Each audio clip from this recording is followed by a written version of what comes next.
ప్రభునందు ప్రియ పరిశుద్ధ దేవుని కుమారులారా, దేవుని కుమార్తెలారా, యేసుక్రీస్తు ప్రశస్త చింపు నామంలో మీ అందరికీ వందనాలు. అలాగే దేవునికి స్తోత్రాలు. ప్రియులారా, ఎలా ఉన్నారు? బాగున్నారు కదా? చాలా సంతోషం. దేవుని కృప మహదైశ్వర్యాన్ని బట్టి మేము కూడా కులాసాగానే ఉన్నాం. ప్రియులారా, ఒక ప్రత్యేక అంశం ద్వారా మరొకసారి మీ చేరువలోనికి రావటానికి దేవుడు మాకు అనుగ్రహించినటువంటి ఈ గొప్ప ఆధిక్యతను బట్టి దేవునికి మరొకసారి కృతజ్ఞతాస్తుతులు చెల్లిస్తున్నా. దేవునికి స్తోత్రాలు. ప్రియులారా, ఈరోజు మనము నేర్చుకునే అంశము మనిషి జన్మతః పాపి కాదు, ఎపిసోడ్ నెంబర్ 18. ఈ ఈ ఎపిసోడ్లో మనం పాప శరీరాకారమును ధరించుకొనినను పాపము లేకుండా జీవించినటువంటి క్రీస్తు, పాప శరీరాకారాన్ని ధరించుకున్నా కూడా పాపము లేకుండా జీవించినటువంటి క్రీస్తు అనేటటువంటి అంశాన్ని గురించి మనం నేర్చుకుంటానికి ప్రయత్నం చేద్దాం. ఈరోజు మనం నేర్చుకునే అంశము పాప శరీరాకారమును ధరించుకున్నను పాపము లేకుండా జీవించినటువంటి క్రీస్తు అనే అంశాన్ని గురించి మనం నేర్చుకుంటానికి ప్రయత్నం చేద్దాం. ప్రియులరా, మరి మనము ఈ అంశాన్ని నేర్చుకోవలసినటువంటి అవసరం ఏమిటి? ఈ అంశమును మనం ఎందుకు నేర్చుకోవాలి? ఇది కూడా మనం తెలుసుకోవలసినటువంటి అవసరం ఉంది. ప్రియులరా, ఎందుకంటే ఈ అంశమును గూర్చినటువంటి నేటి క్రైస్తవ సమాజంలో అసత్య బోధ ప్రకటించబడుతూ ఉన్నటువంటి పరిస్థితి మనం చూస్తూ ఉన్నాం. అయితే ఏమిటి ఆ అసత్య బోధ అంటే, యేసుక్రీస్తు ధరించుకున్నటువంటి శరీరము మనలాంటి శరీరము కాదని, ఆ శరీరము ప్రత్యేకమైనటువంటి శరీరం అని దేవుడు ఆయనకు ప్రత్యేకమైన శరీరాన్ని అనుగ్రహించాడని, ఆ శరీరము పరలోకము నుండి తెచ్చుకున్నాడని బోధిస్తూ ఉన్నటువంటి పరిస్థితి మనం చూస్తూ ఉన్నాం. ప్రియులారా, ఒకసారి ఆలోచించుకోవాల్సిన అవసరం ఉంది. నిజంగానే యేసుక్రీస్తు ధరించుకున్న శరీరము ఈ లోక సంబంధమైనది కాదా? భౌతిక సంబంధమైనది కాదా? ప్రకృతి సంబంధమైనది కాదా? మరి పరలోకము నుండి ప్రత్యేకమైన శరీరాన్ని యేసుక్రీస్తుకి దేవుడు అనుగ్రహించాడా అనేసి మనం తెలుసుకోవాల్సినటువంటి అవసరం ఉంది. ఈ బోధ సత్యమేనా? వీడు చేసే బోధ మరి నిజమేనా అనేది మనం ఒకసారి ఆలోచించుకోవాల్సినటువంటి అవసరం ఉంది. ప్రియులారా, వారు ప్రకటిస్తున్నటువంటి బోధ అసత్య బోధే. ఎందుకంటే ఈ బోధను బైబిల్ సమర్థించేటటువంటి పరిస్థితి లేదు. ప్రియులరా, మనము బోధించే బోధ విషయంలో మనలను హేతువుడుగు ప్రతివానికి సాత్వికముతోనూ భయముతోనూ సమాధానం చెప్పడానికి సిద్ధపడి ఉండవలసినటువంటి అవసరము మనకు ఉంది. ఈ బోధ చేసే వారిని కొందరు అడుగుతున్నారు ఏంటంటే, యేసుక్రీస్తు మనలాంటి శరీరాన్ని ధరించుకు వచ్చాడు అనేసి బైబిల్ చెప్తా ఉంటుంటే, లేదు, యేసుక్రీస్తు మనలాంటి శరీరం కాదు, అది ప్రత్యేకమైన శరీరము, ఆ శరీరం పరలోకము నుండి వచ్చింది, ఆ శరీరాన్ని దేవుడు ఇచ్చాడు అని చెప్పేటటువంటి పరిస్థితి ఉంది. అయితే ఈ బోధ చేసే వారిని కొందరిని అడుగుతున్నటువంటి ప్రశ్న ఏంటంటే, ఈ బోధ చేసేవారిని కొందరు అడుగుతున్నటువంటి ప్రశ్న ఏమిటంటే, యేసుక్రీస్తు ప్రత్యేకమైన శరీరాన్ని ధరించుకున్నాడు గనక పాపము చేయక ప్రత్యేకంగా ఉన్నాడు, మనకు కూడా అదే ప్రత్యేకమైన శరీరాన్ని ధరింపచేస్తే మేము కూడా పాపము చేయకుండా పరిశుద్ధులముగా జీవించగలము అని ప్రశ్న వేస్తూ ఉన్నారు. ప్రియులారా, మరి వీళ్ళు చేస్తున్న బోధన బట్టి వాళ్ళు అడిగే ప్రశ్న కరెక్టే. ఎందుకంటే యేసుక్రీస్తుకి ప్రత్యేకమైన శరీరాన్ని ధరింపజేశాడు కనుక యేసుక్రీస్తు పాపము లేకుండా జీవించాడు, ఆ యేసుక్రీస్తుకి అనుగ్రహించిన శరీరాన్ని మాకు కూడా అనుగ్రహిస్తే మేము కూడా పాపం లేకుండా జీవిస్తాము అనే వాళ్ళు ప్రశ్నిస్తూ ఉన్నారు. మరి దీనికి సమాధానం చెప్పాలి కదా? ప్రియులారా, యేసుక్రీస్తు ధరించుకున్నటువంటి శరీరము ప్రత్యేకమైనదని బోధించే వారు యేసుక్రీస్తు యొక్క విలువను, గొప్పతనాన్ని తగ్గించేటటువంటి పరిస్థితి జరుగుతూ ఉన్నటువంటి పరిస్థితి మనం చూస్తూ ఉన్నాం. యేసుక్రీస్తు మనము ధరించుకున్నటువంటి శరీరం లాంటి శరీరాన్ని ధరించుకుని మనము చేయలేనటువంటి పనిని జరిగించాడు. అందుకనే ఆయన మనకంటే గొప్పవాడయ్యాడు. అందుకనే ఆయన పరిశుద్ధుడిగా ఉన్నాడు. అందుకనే ఆయన నీతిమంతుడిగా తీర్చబడినటువంటి పరిస్థితి మనం చూస్తూ ఉన్నాం ప్రియులరా. ఇంకా మనం చూస్తే ప్రియులరా, అవును ప్రియులరా, యేసుక్రీస్తు మనము ధరించుకున్నటువంటి శరీరం లాంటి శరీరాన్ని ధరించుకున్నాడు. ఇది ముద్ర వేసుకోవాలి. మనము ధరించుకున్న శరీరాలంటే ఇంకా మనం చూస్తే యేసుక్రీస్తు అనే ఆత్మ ధరించుకున్నటువంటి శరీరము ఎవరి నుంచి విడిపోయింది? ఆ శరీరం ఎవరి నుంచి విడిపోయింది? మరియా అను ఆత్మ, మరియా అను ఆత్మ ధరించుకున్నటువంటి శరీరము నుండి విడిపోయింది. మరియాను ఆత్మ ధరించుకున్నటువంటి శరీరము నుండి విడిపోయింది. యేసుక్రీస్తు అను ఆత్మ ధరించుకున్నటువంటి శరీరంలో మనము ధరించుకున్నటువంటి శరీరం కంటే ప్రత్యేకం ఏమీ లేదు. అర్థమైంది కదా? యేసుక్రీస్తు అనే ఆత్మ ధరించుకున్నటువంటి శరీరంలో మనము ధరించుకున్నటువంటి శరీరం కంటే ప్రత్యేకమైనటువంటి ప్రత్యేకతలు ఏమీ లేవు. ఇది ముద్రించుకోవాల్సినటువంటి అవసరం ఉంది. మనం ఎలాంటి శరీరాన్ని ధరించుకున్నామో యేసుక్రీస్తు కూడా అలాంటి శరీరాన్ని ధరించుకున్నాడు. ఇంకా మనం చూద్దాం, దేవుడు ఆదాముకు ఏ శరీరాన్ని అయితే ధరింపజేశాడో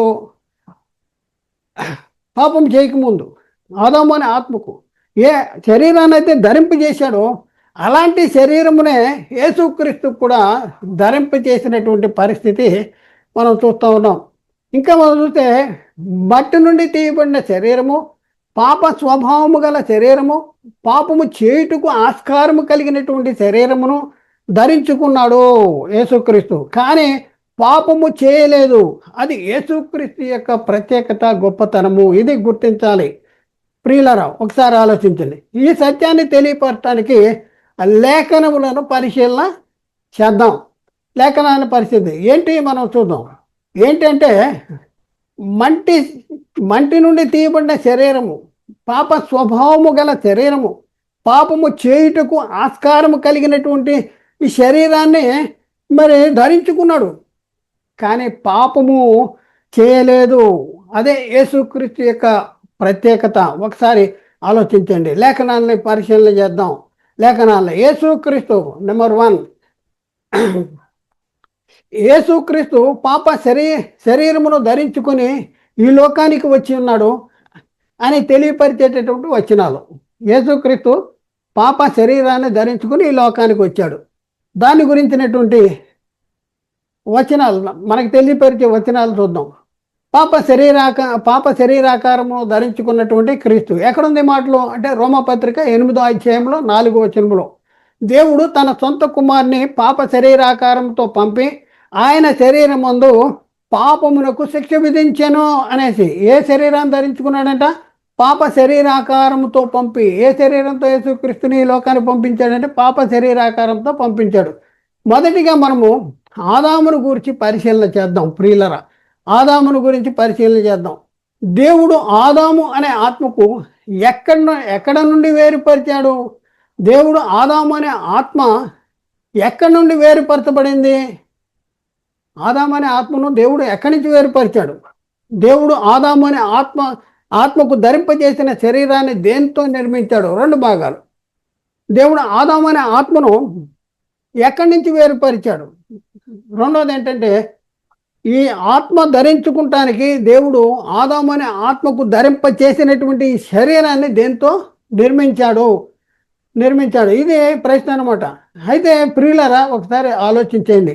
ఈ బొమ్మను మనం పరిశీలన చేస్తే దేవుడు ఉన్నాడు, అలాగే మట్టి బొమ్మ ఉంది.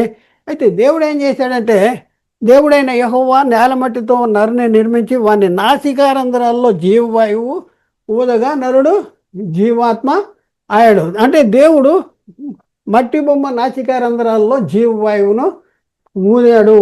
అంటే ప్రియులరా, ఒకసారి ఆలోచించండి, ఒకసారి పరిశీలించండి. దేవుడు తనలో నుండి కొంత జీవాన్ని వేరుపరిచి ప్రకృతిలో నుండి తీయబడినటువంటి శరీరంలోనికి ప్రవేశపెట్టాడు. దేనిలోని ప్రవేశపెట్టాడంటే ప్రకృతిలో నుండి తీయబడినటువంటి శరీరంలో.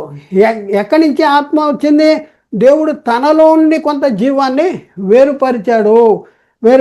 అంటే నేల మట్టితో నరుని అంటే బొమ్మని నిర్మించి వాని నాసికారంధ్రముల్లో జీవవాయువు ఊదాడు. ఇది ఆదాముని దేవుడు సృజించిన విధానము. అంటే దేవుడు తానై ఉన్న జీవములోంచి కొంత భాగము వేరుపరిచి మట్టి భూమిలోనికి ప్రవేశపెట్టాడు ప్రవేశపెట్టాడు ప్రియులరా.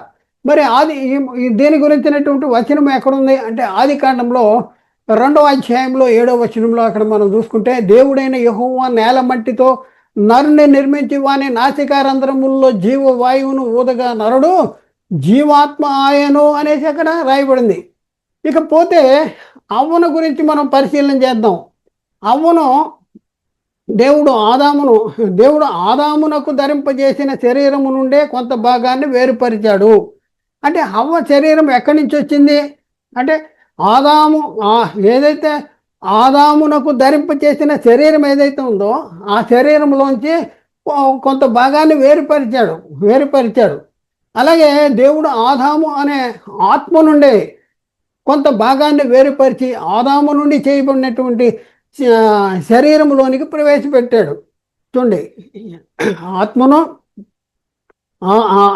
ఆదామును చేసినప్పుడు, ఆదామును సృష్టించినప్పుడు శరీరము నేల మట్టితో చేశాడు. ఆత్మ మాత్రం తానే ఉన్న జీవములోంచి కొంత జీవాన్ని వేరుపరిచాడు. ఇకపోతే అవ్వను ఎలా చేశాడు అంటే శరీరము ఆదాము నుండే వేరుపరిచాడు, ఆత్మ కూడా ఆదాము నుండే వేరుపరిచాడు. అంటే శరీరము ఆత్మ ధరించుకున్నటువంటి ఈ శరీరము నుండే వేరుపరిచాడు. ప్రియులరా, దేవుడు అవ్వను నిర్మించినప్పుడు మరలా మట్టి బొమ్మను చేయలేదు.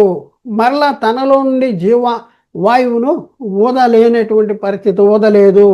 చూద్దాం ప్రియులరా, దేవుడు ఆదాము నుండి అవ్వను సృజించుట చూద్దాం. ఇక్కడ మనం చూస్తే ఆదాము ఉన్నాడు, అవ్వ ఉంది. ఏం చేశాడు? ఆత్మ ఎక్కడి నుంచి వచ్చింది అవ్వకి అంటే ఆదాము నుండే విడిపోయింది.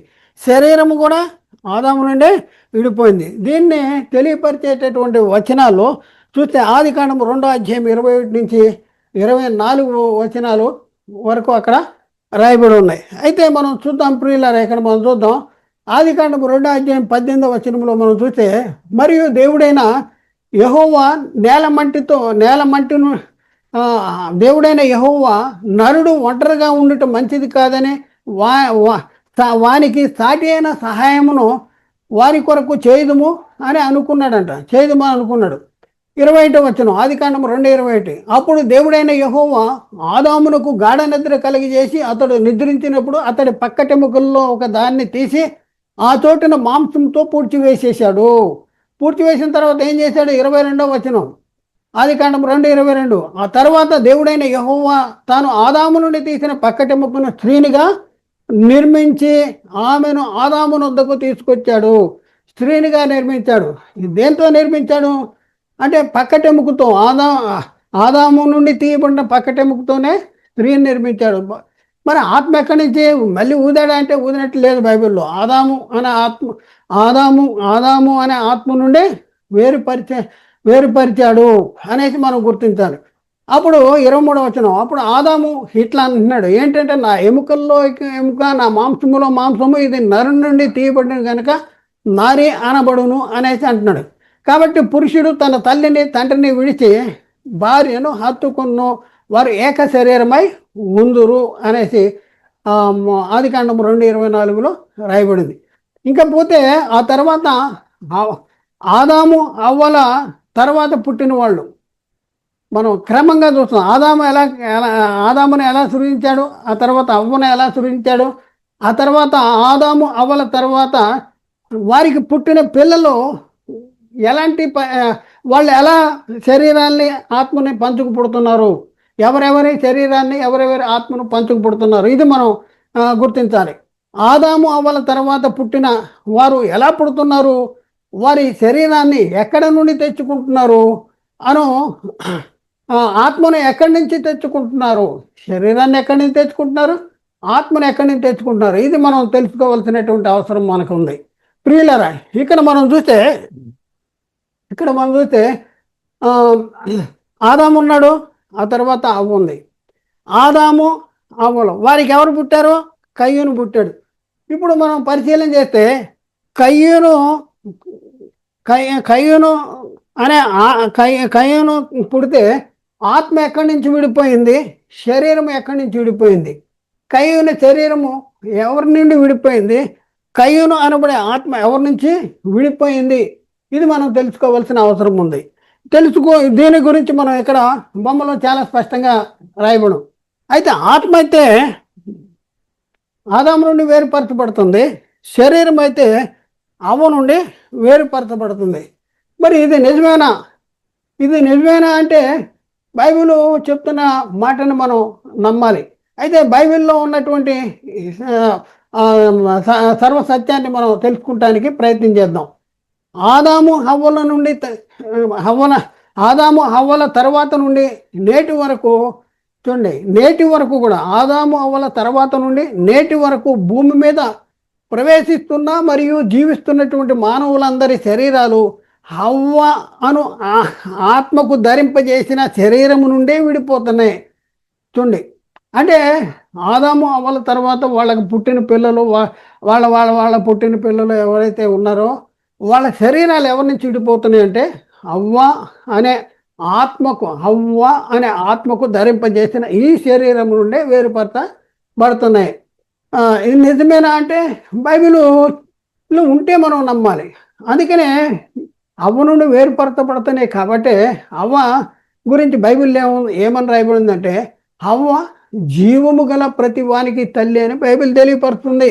అవ్వ జీవము గల ప్రతివానికి తల్లి అంట. తల్లి ఏంటండి జీవము గల ప్రతివానికి తల్లి అవ్వ అంటే బైబిల్లో ఉందా అంటే బైబిల్లో ఉంటే మనం నమ్ముదాం. ప్రియులారా, బైబిల్లో ఉందా చూద్దాం. ఆదికాండంలో 3వ అధ్యాయంలో 20వ వచనంలో మనం చూస్తే ఆదాము తన భార్యకు హవ్వ అని పేరు పెట్టెను. ఎలాగనగా ఆమె జీవము గల ప్రతివానికి తల్లి. ఆమె జీవము గల ప్రతివానికి తల్లి అంట. ఏంటి? ఆదాము జీవము గల ప్రతివానికి తల్లి అంట. ప్రతివానికి తల్లి. అవును, అందుకే హవ్వ జీవము గల ప్రతివానికి తల్లి. అయితే హవ్వ దేనికి తల్లి?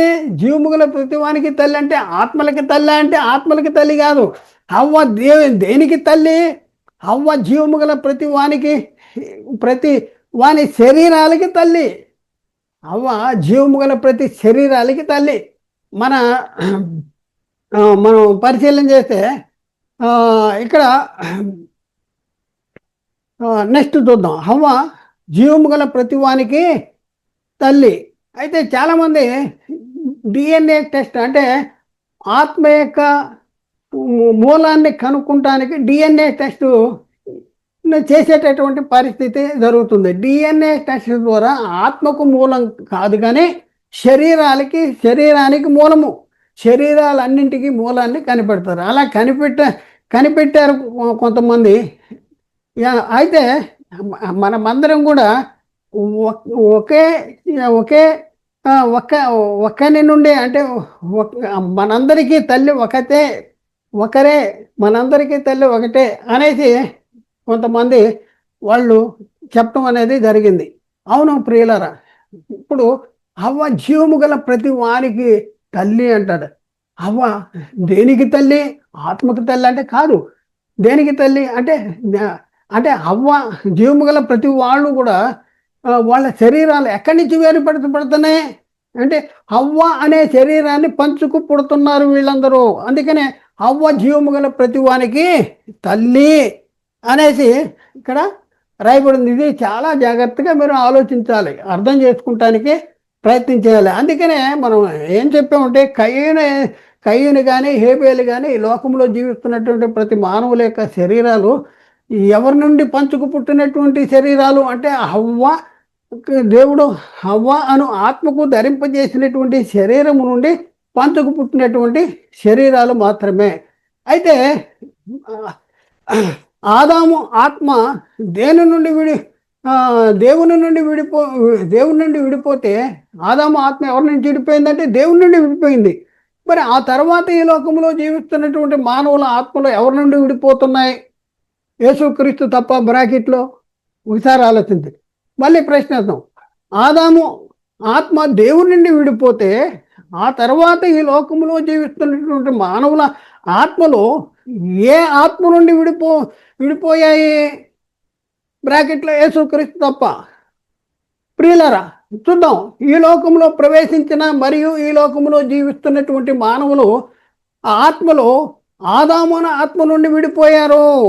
ఆదామున ఆత్మ నుండి, యేసుక్రీస్తు తప్ప ఆదామున ఆత్మ నుండి విడిపోయినటువంటి వారు. అవును, ఈ లోకములో ప్రవేశించినటువంటి మానవుని అందరి ఆత్మలు ఆదాము అనే ఆత్మ నుండి విడిపోయిన వారే, యేసుక్రీస్తు తప్ప. లేఖన భాగాన్ని చదువుతాం, నిజమేనంటే నిజమే. లేఖన భాగాన్ని చదువుతాం. ఎక్కడుంది ఈ మాటలు? అపోస్తుల కార్యాలు 17వ అధ్యాయంలో 26వ వచనంలో మనం చూస్తే, మరియు యావత్ భూమి మీద కాపురం ఉండుటకు ఆయన ఒకరి నుండి ప్రతి జాతి మనుషుల్ని సృష్టించి అంటాడు. యావత్ భూమి మీద కాపురం ఉండటానికి ఒకరి నుండి ప్రతి జాతి మనుషుల్ని సృష్టించాడంట. ఎవరు ఆ ఒకళ్ళు అంటే ఆదాము. ఆదాము మరి ఇక్కడ ప్రతి జాతి మనుషులు అంటే వీళ్ళు ఆత్మలు.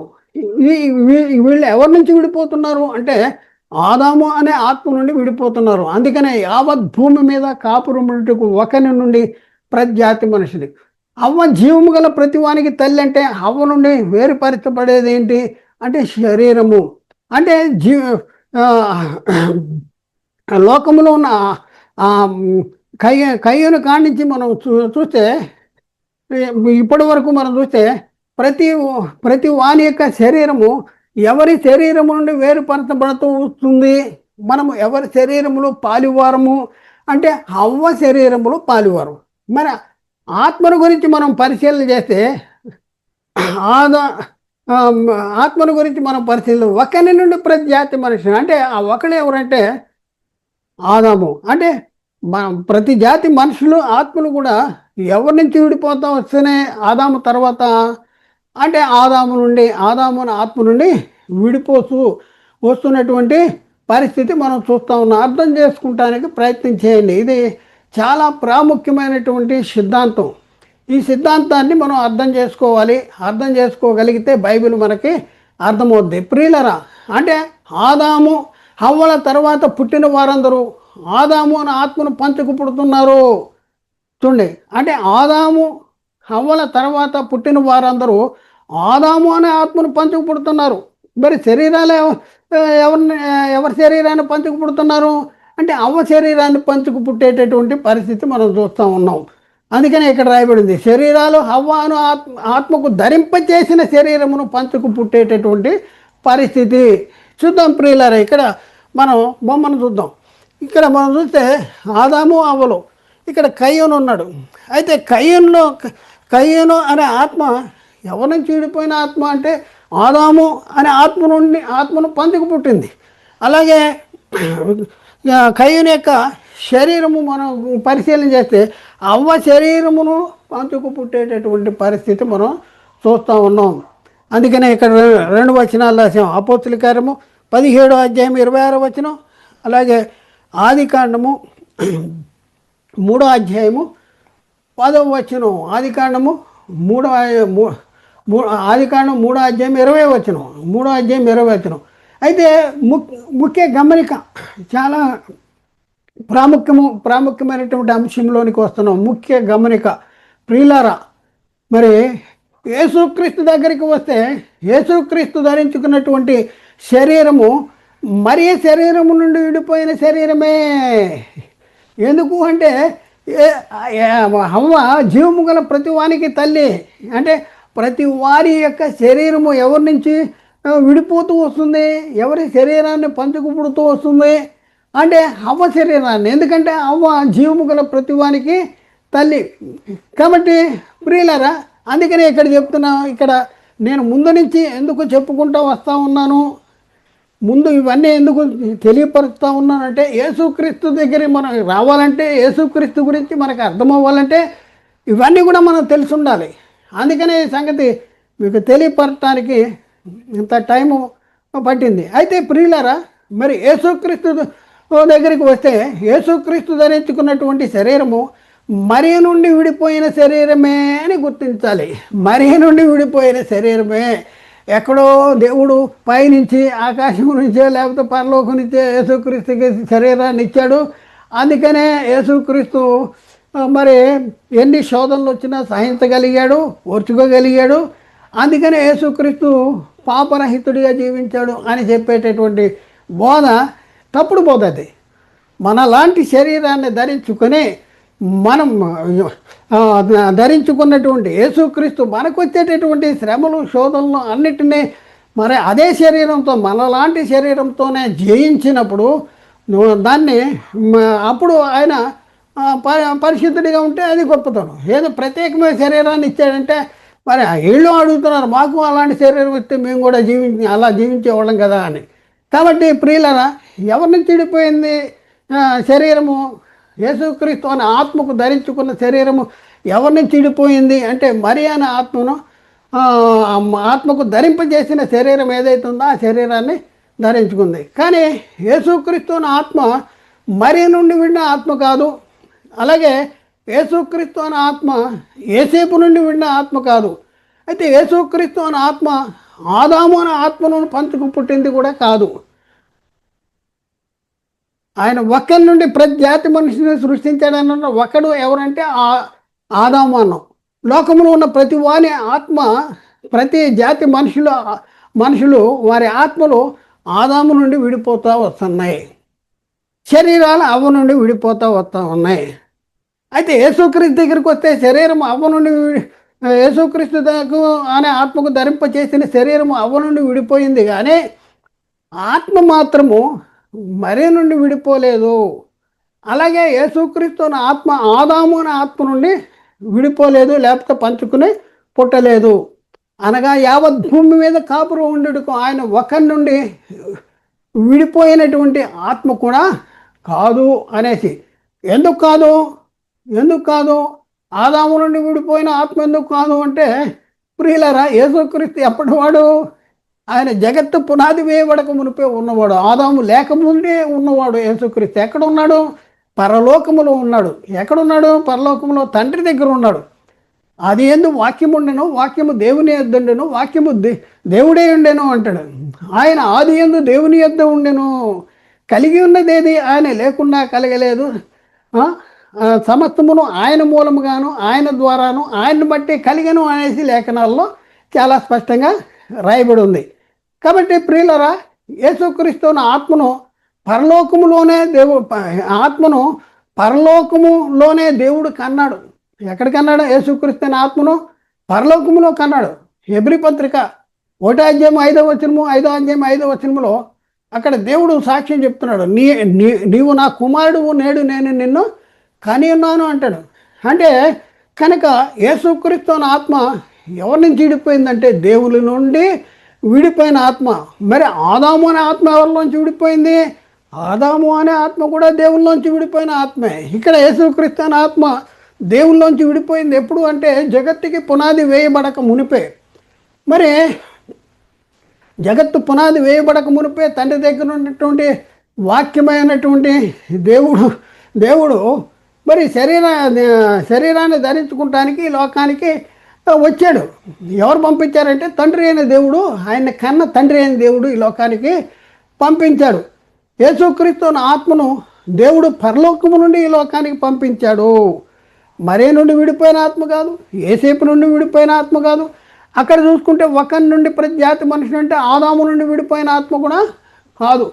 ఎందుకు కాదంటే ఆయన ఎవరూ లేనప్పుడే ఉన్నాడు, అందరికంటే ముందున్నాడు. జగత్తుకి పునాది వేయబడక మునిపే తండ్రి క్రీస్తును పరలోకంలోనే కన్నాడు. పరలోకంలో కన్న తన కుమారుణ్ణి ఈ లోకానికి శరీరాన్ని ధరింపచేస్తానికి ఈ లోకానికి పంపించినట్లు మనం చూస్తూ ఉన్నాం. యేసుక్రీస్తు అనే ఆత్మ పరిశుద్ధాత్మ సహాయంతో మరియ గర్భములోనికి ప్రవేశపెట్టబడింది. మరియ యేసుక్రీస్తు ఆత్మకు శరీరాన్ని మాత్రమే ఇచ్చింది. చూడండి, యేసుక్రీస్తు అను ఆత్మ, చాలామంది యేసుక్రీస్తు కన్యక్కి జన్మించాడు కనుక పరిశుద్ధుడు అని చెప్పేటటువంటి పరిస్థితి ఉంది. కన్యకు జన్మించవలసిన అవసరం ఎందుకు వచ్చింది అంటే, యేసుక్రీస్తు కన్యకకి జన్మించకపోతే ఏసేపుకి మరియకి జన్మిస్తే ఆయన దేవుని కుమారుడు అవును, ఆయన దేవుని కుమారుడు. ఎందుకంటే ఆయన ఎలా జన్మిస్తాడు? ఏసేపు నుండి ఎలా విడిపోతాడు? ఆదాము కంటే దేవునిలోంచి విడిపోయిన వాడు కదా. ఇది అర్థం చేసుకోవాలి. యేసుక్రీస్తు ఎందుకు పరిశుద్ధుడు అంటే ఆయన దేవుని చిత్తాన్ని జరిగించాడు, దేవుని ఇష్టాన్ని జరిగించాడు, దేవునికి ఇష్టడుగా జీవించాడు. మరి ఆయన పాపము చేయలేదు, పాపరహితుడిగా జీవించాడు, పరిశుద్ధుడిగా జీవించాడు. అందుకని ఆయన పరిశుద్ధుడు, పాపరహితుడు. అయితే ఇక్కడ మనం చూస్తే యేసుక్రీస్తుని ఆత్మకు శరీరాన్ని మాత్రమే ఇచ్చింది ఎవరంటే మరియా ఆత్మకు. మరి ఆత్మ ఎక్కడి నుంచి వచ్చింది? మరియ గర్భంలోనికి ఎక్కడి నుంచి వచ్చింది? పరలోకంలో వచ్చింది. మరియా భయపడుకుంటాడు, నేను పురుషుని ఎరగని దాన్నిగా అంటే భయపడకంటాడు. మరి పరిశుద్ధాత్మ నిన్ను కమ్మును, సర్వోన్నతుని శక్తి నిన్ను కమ్మును. పరిశుద్ధాత్మ నీ మీదకి వచ్చి సర్వోన్నతుని శక్తి నిన్ను కమ్మితే పుట్టబో శిశువు పరిశుద్ధుడే దేవుని కుమారుడు అనబడతాడు అనేసి అక్కడ రాయబడింది. అంటే యేసుక్రీస్తుని ఆత్మ శరీరాన్ని మరియ గర్భం ద్వారా పొందుకున్నాడు. యేసుక్రీస్తు పరలోకములో తండ్రి దగ్గర ఉన్న వాక్యమైనటువంటి దేవుడైనటువంటి కుమారుడైన దేవుడైనటువంటి యేసుక్రీస్తుని దేవుడు ఈ లోకాన్ని పంపిస్తే మరియ గర్భంలోనికి పరిశుద్ధాత్మ ద్వారా ప్రవేశపెట్టబడినటువంటి ఆ ఆత్మకు మరి ఏం చేసింది? ఆ ఆత్మకు శరీరాన్ని తెచ్చుకున్నాడంటే మరియ గర్భం ద్వారా పొందుకున్నాడు. ఇక్కడ మనం చూద్దాం ప్రియులారా. ఇక్కడ మనం చూస్తే తండ్రి అయిన దేవుడు ఎప్పుడున్న తండ్రి అయిన దేవుని దగ్గర మరి ఎవరున్నారంటే వాక్యం ఉండెను. వాక్యం ఏమై ఉండెను అంటే వాక్యము దేవుడే ఉండెను. ఏ దేవుడు? దేవుని దగ్గర ఉన్న దేవుడు ఎవరు? దేవుని దగ్గర ఉన్న దేవుడు ఎవరంటే ఆయన కుమారుడైన దేవుడు. ఎందుకు కుమారుడైన దేవుడు అని అంటున్నాము? కుమారుడైన దేవుడైనా ఎందుకు అంటున్నాము? తండ్రి అయిన దేవుడు అంటున్నాడు, నువ్వు నా కుమారుడు, నేను నిన్ను కని ఉన్నాను అంటాడు. ఎందుకు ఈయన కుమారుడైన దేవుడు అంటున్నావు అంటే ఈయన కుమారుడైన దేవుడు, ఈ దేవుడు వాక్యమైన దేవుడు శరీరాన్ని ధరించుకుని ఈ లోకానికి వచ్చి ఆయన ఏమంటున్నాడంటే నన్ను ఎవరు పంపించారంటే నా తండ్రి పంపించాడు. అంటే పంపించిన ఆయన తండ్రి అయిన దేవుడు. మరి నువ్వెవరు అంటే నేను దేవుని కుమారుడిని అంటాడు. అంటే కుమారుడు, దేవుని కుమారుడు అంటే కుమారుడైన దేవుడు. ఇక్కడ మనం పరిశీలన చేస్తే ఎప్పటి నుంచి ఉన్నారు? ఆది నుండి జగత్తు పునాది వేయబడక మునిపే యేసుక్రీస్తుడే తండ్రి దగ్గర ఉన్నాడు. తండ్రి మన పని మీద ఎప్పుడు నియమించాడంటే జగత్తుకు పునాది వేయబడక మునిపే నియమించాడంట. మనం కావాలని దేవుడు క్రీస్తులో ఎప్పుడు సంకల్పించాడంటే జగత్తుకి పునాది వేయబడక మునిపే క్రీస్తులో మనల్ని ఏర్పాటు చేసుకున్నాడట. అంటే వాక్యమైన దేవుడైన యేసుక్రీస్తు మరియ గర్భంలోనికి ప్రవేశపెట్టబడ్డాడు. మరియ గర్భంలోనికి పరిశుద్ధాత్మ కమ్మినప్పుడు, సర్వోన్నత శక్తి నిన్ను కమ్మినప్పుడు పరిశుద్ధాత్మ నీ మీదకు వచ్చును, సర్వోన్నత శక్తి నిన్ను కమ్ముకున్న అనే సమయంలో ఏం జరిగిందంటే మరియ గర్భంలోనికి పరలోకంలో వచ్చినటువంటి యేసుక్రీస్తు అనే ఆత్మ మరియ గర్భంలో. అయితే ఆత్మ గురించి మనం చూస్తే ఆత్మ మరియ గర్భములో పరిశుద్ధాత్మ సహాయంతో ప్రవేశపెట్టబడింది. మన ఆత్మకు శరీరాన్ని మాత్రమే మరియ ఇచ్చినటువంటి పరిస్థితి మనం చూస్తూ ఉన్నాం. యేసుక్రీస్తు ఆత్మ పరలోకము నుండి వచ్చింది. ఆత్మకు ధరింపజేసినటువంటి శరీరము కన్య మరియ గర్భము నుండి వచ్చింది. శరీరము కన్య మరియ గర్భం నుండి వచ్చింది, తెచ్చుకున్నాడు. ఆత్మ మాత్రం పరలోకము నుండి వచ్చింది. ప్రియులారా ఒకసారి అంటే ఇంతకీ మనం యేసుక్రీస్తు మరి దేవుడు ధరింపజేసిన శరీరము మరి ఎలాంటి శరీరము? మనలాంటి శరీరమేనా? మరే నుండి విడిపోయిన శరీరమా? లేకపోతే జీవము గల ప్రతివానికి తల్లి హవ్వ అంటే ఆ హవ్వ నుండి పంచుకు పుట్టినటువంటి ఈ శరీరమేనా? ఒకసారి ఆలోచించుకోవాలి. ఆయన ప్రత్యేకమైన శరీరం ధరింప చేయలేదు, ఎక్కడి నుంచో తీసుకొచ్చి పెట్టలేదు. ఎక్కడి నుంచో తీసుకొచ్చి పెట్టి ప్రత్యేకమైన శరీరాన్ని ఇచ్చేస్తే ఆయనకి ప్రత్యేకమైన శరీరం ఇచ్చావు కనుక మాకు కూడా ఇచ్చావు కనుక ఆయన పరిశుద్ధుడిగా జీవించాడు అనేసి మీరు జీవించగలిగాడు. మాకు కూడా ఇస్తే మేము కూడా జీవించగలము అనేసి వీళ్ళు అడుగుతున్నారు. వాళ్ళకి మీరు సమాధానం చెప్పండి.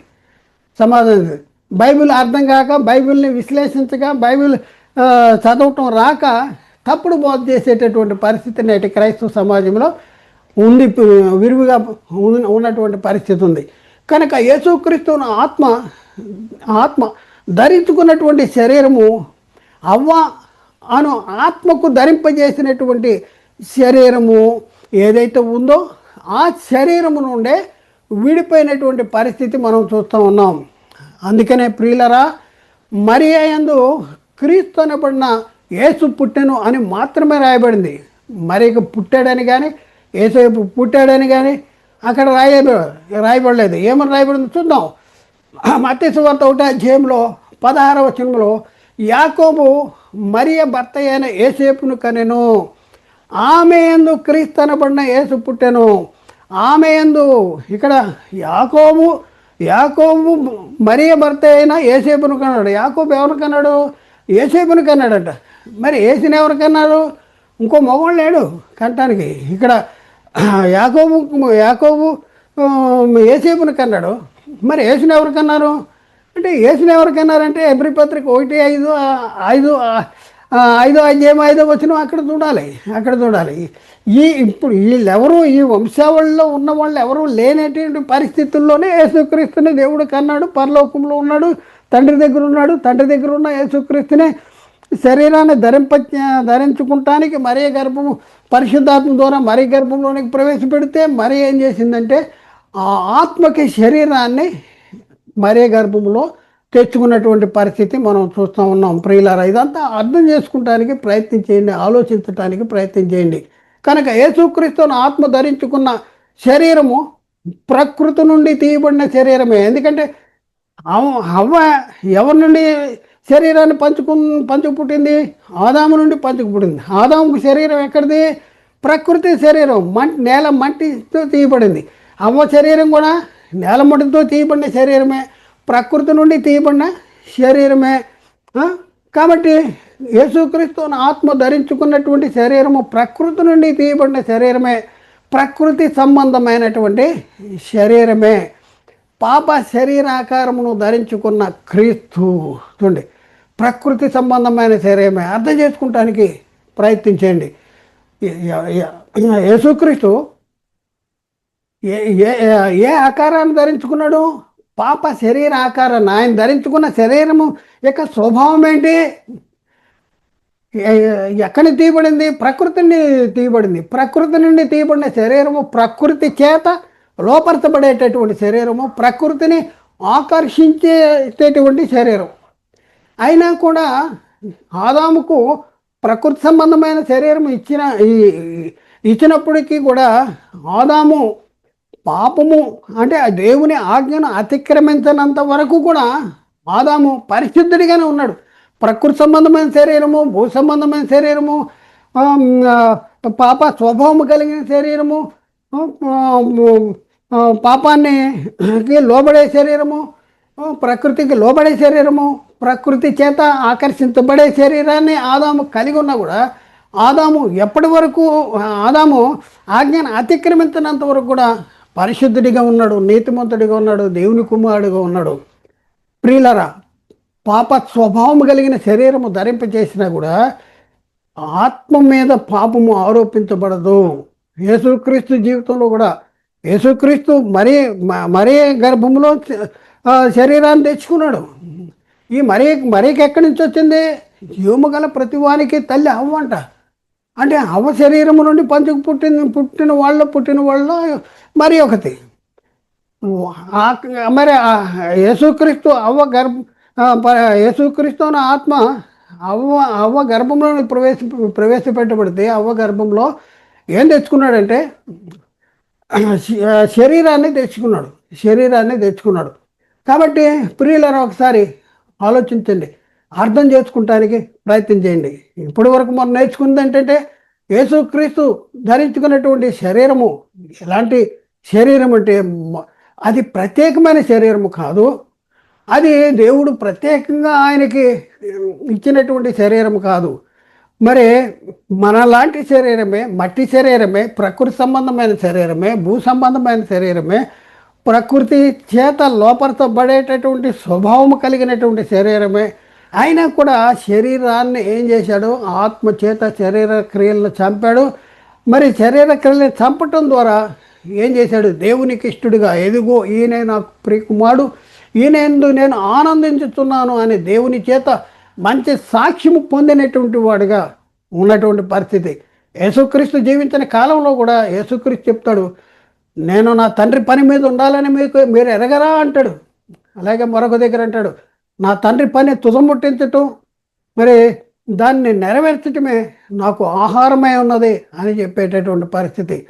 అంటే ఈ లోకంలో జీవించినంత కాలము నా తండ్రి చిత్తము జరిగించటానికి వచ్చాడు, తండ్రి క్రియలు జరిగించడానికి వచ్చాడు. నా అంతటా నేనే ఏమీ చేయను, నా అంతటా నేనే ఏమీ మాట్లాడను అని చెప్పి, తండ్రి దగ్గర ఏది వింటానో అదే మాట్లాడతాను, తండ్రి దగ్గర ఏది చూస్తానో అవే జరిగిస్తాను అన్నాడు. కాబట్టి ప్రియులారా, మరి యేసుక్రీస్తు మనలాంటి శరీరాన్ని ధరించుకున్నా కూడా ఆయన పాపము లేనివాడుగా మరి జీవించేటటువంటి పాపం లేనివాడుగా ఉన్నటువంటి పరిస్థితి మనం చూస్తూ ఉన్నాం. పాప శరీరాకారాన్ని ధరించుకున్న క్రీస్తు ధరించుకున్నను పాపము లేనివాడుగా ఉన్నటువంటి పరిస్థితి. కాబట్టి ఆలోచించండి, అర్థం చేసుకోండి, సత్యాన్ని గ్రహించడానికి ప్రయత్నం చేయండి. మేము ప్రకటించేటటువంటి ఈ వాక్యాలన్నీ కూడా యూట్యూబ్లో అప్లోడ్ చేయబడుతున్నాయి. యూట్యూబ్లో అప్లోడ్ చేయబడిన ప్రసంగాలను మీరు క్రమంగా చూడాలంటే యునైటెడ్ బైబిల్ అకాడమీ అనేది యూట్యూబ్ ఛానల్ ఒకటి ఉంది. అలాగే సత్య సువార్త ప్రతిధ్వని అనేది మరొక యూట్యూబ్ ఛానల్ ఉంది. అలాగే ఎన్ఆర్ఆర్ బైబిల్ క్లాసెస్ అనేది మరొక ఛానల్ ఉంది. యూబీఏ ఆన్లైన్ బైబిల్ అనేసి మరొక ఛానల్ ఉంది. ఈ 4 ఛానల్ని మీరు సబ్స్క్రైబ్ చేసుకోండి. అలాగే ఈ వాక్యాన్ని మరి లైక్ చేయండి, మరి షేర్ చేయండి. అనేక మందికి సర్వసత్యాన్ని ప్రకటించండి. దేవుని కార్యంలో, దేవుని పనిలో, మరి మేము చేస్తున్నటువంటి ఈ పనిలో మీరు కూడా మాతో కూడా పాలి భాగస్తులు కావాలని క్రీస్తు ప్రేమను బట్టి మిమ్మల్ని ఆహ్వానిస్తున్నాము. ఆలోచించి అర్థం చేసుకుని సత్యాన్ని గ్రహించడానికి ప్రయత్నం చేయండి. దేవుడు మాట్లాడిన ప్రతి మాట ప్రతి ఒక్క హృదయంలో నీరు గట్టి ఫలం చేయనుగాక. ఆమెన్. అందరికీ వందనాలు, దేవునికి స్తోత్రాలు.